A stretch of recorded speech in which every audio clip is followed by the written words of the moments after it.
A walk through the molding aisle can really help you get inspired. Can we try a stroll? A stroll? I just want to hear it once.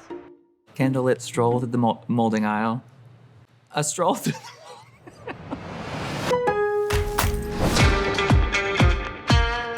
You don't have to have a massive budget to have an on-trend home. Showroom Steals is all about breaking down the trends that you would see in a designer showroom, but we show you how you can get the look for less. Hi everyone, welcome back to another episode of Showroom Steals. I'm Brian, and today we're covering a budget-friendly trend, Upfurnishing. It combines the best of some of our favorite DIY concepts, upcycling, refinishing furniture, and clever decor hacks into one project. We've enlisted the help of 2 DIY influencers to offer up some creative project inspiration to get you started. Upfurnishing has roots in upcycling. Upcycling is just a fancy way to say that you took an item that you already own but don't love and transformed it into something spectacular. Not only is reusing a secondhand or well-loved item more sustainable than buying something new, it's faster than waiting for a piece of custom-made furniture to arrive.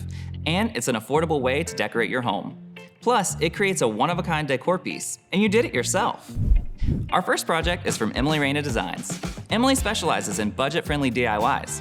She's inspired thousands on her YouTube channel, sharing unique upgrades to her own space using items she finds around her home, and sometimes even uses that same idea to surprise loved ones with interior design glow-ups you won't even believe are budget-friendly.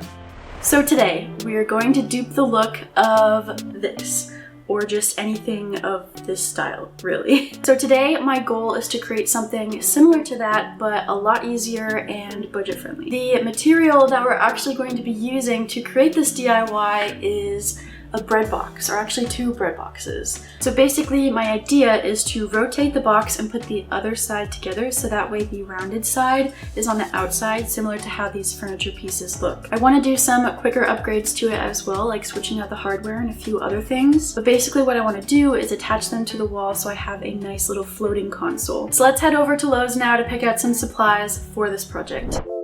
Choosing the right hardware to hang a cabinet is so important. You want something that can handle the weight of not only those bread boxes, but also anything you want to store inside. If you have questions about which screws and anchors are best for your project, be sure to ask a Red Vest associate at your local Lowe's, and they'll be happy to help. So to get started with this DIY, I just want to remove the knob on the front and put on my own hardware. And then I'm just screwing it into place, and remember that I'm using these smaller replacement screws that I bought from Lowe's. Then I want to attach the 2 bread boxes to each other, so I'm just drilling some holes in between them while they're pushed together. Now this part's kind of funny, but I just made a little makeshift template for myself out of computer paper, and I'm just making some marks where I want to make the holes to hang it on the wall. Then I can just drill straight into the marks and then take the paper, flip it over, and put it on the wall. I'm just putting some anchors into where the holes are. Then you just remove your little template and you're left with your anchors in the perfect spots on the wall. Now, if you have the same type of bread box as me, there might be these little holes on the top of it. Every model is different, but for mine, I'm just using some wood filler to fill up those holes so you don't see them. And then the piece is ready to go. I'm just adding some final touches like some glasses and some keys, everything that I would need by the front door. Now let's take a look at the finished product.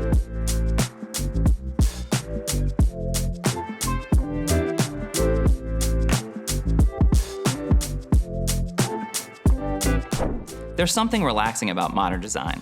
The clean lines and simple shapes make a home feel incredibly calming. And who couldn't use a little more zen in their life?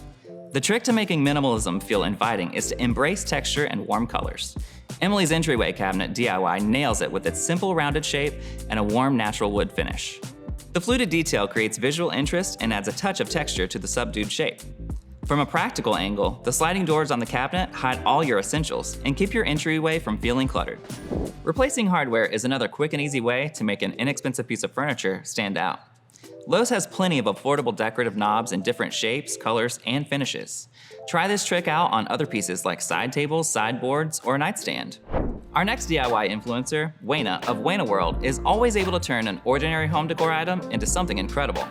A wife, mom, and nurse, she channels her passion for interior design into helping people figure out how to transform their spaces without overspending. Today, she's up furnishing a nightstand, adding a modern twist to an older farm-style piece. Let's take a look.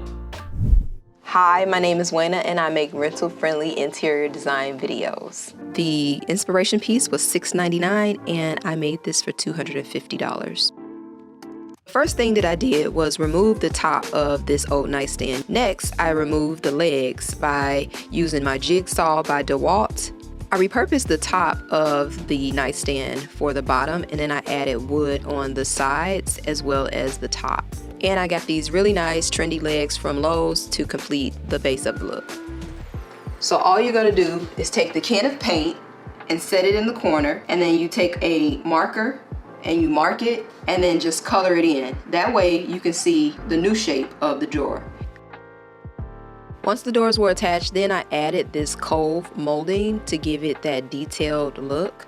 Once the molding was attached to both of the doors, then I used my handy dandy DeWalt jigsaw again, and I just went straight down the middle very slowly, and voila.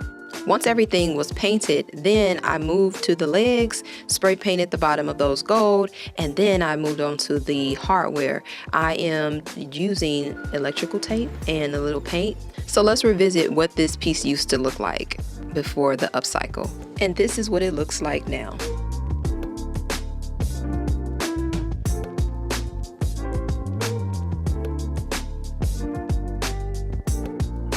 Wayna started with a sturdy farmhouse-style nightstand.